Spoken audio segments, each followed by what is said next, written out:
இப்போ இதில் என்னென்னா ஒரு சில பேர் எத்தனை பேர்கிட்ட நீங்கள் கம்ப்ளைண்ட் கொடுக்க முடியும் அப்படின்ற ஒரு மமதையோட ஒரு சில பேர் இருப்பாங்க. ஒரு அப்பார்ட்மெண்ட் ஒரு பகுதியில் பார்த்தீங்கன்னா ஒரு 50 அப்பார்ட்மெண்ட் இருக்கும். 50 இடத்துலையும் ஒரே நேரத்தில் கம்ப்ளைண்ட்னு வச்சுக்கலாம். ஏன்னா 12 மணிக்கு தான் அந்த கூட்டம், இந்த கும்மாலெல்லாம் 10லேருந்து 12 வரைக்கும். அப்படி இருக்கும்பொழுது எல்லா இடத்துக்கும் போக முடியாது. ஆனால் இதுக்கு எவிடன்ஸ் கொடுத்தாங்கன்னா மறுநாள் எஃப்ஐஆர் போட்டு மறுநாள் உள்ளே போட்டுருவாங்க. அப்போ பிரச்சனை தானே. அதனால் இந்த அசோசியேஷன் பிரசிடென்ட், செக்ரட்டரி, ட்ரெஷரர் இவங்க ரொம்ப அதிகமாக பாதிக்கப்படுவாங்க. ஏன்னா அவங்க எல்லாத்தையும் வாங்கி கொடுத்துருவாங்க, இவங்களும் ஜாலியாக இருப்பாங்க இங்கே ஒரு ஓரமாக.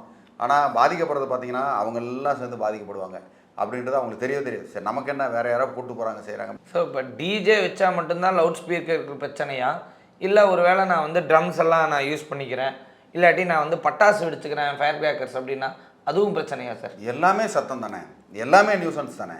பாட்டு போட்டால் மட்டும்தான் அப்படின்னு இல்லை. ஒரு சில பேர் சொல்லுவாங்க எனக்கு இந்த பாட்டு போட்டால் எனக்கு பிடிக்கும், அந்த பாட்டு போட்டால் எனக்கு பிடிக்காது, அந்த கதையெல்லாம் கிடையாது. சத்தம் வந்தாலே, அடுத்தவங்களுக்கு தொல்லை கொடுக்குற மாதிரி சத்தம் வந்தாலே அது நியூசன்ஸ் தான். அதனால் அது வந்து எல்லாமே ஒரே மாதிரி தான் கன்சிடர் பண்ணப்படுமே தவிர தனித்தனியாக பட்டாசு வெடிக்கிறனால வேறு, இந்த டிஜேக்கு இந்த பாட்டு போடுறதுனால வேறு. ஒரு சில பேர் சாமி பாட்டு வச்சுருப்பாங்க, அதுவும் தப்பு தான்.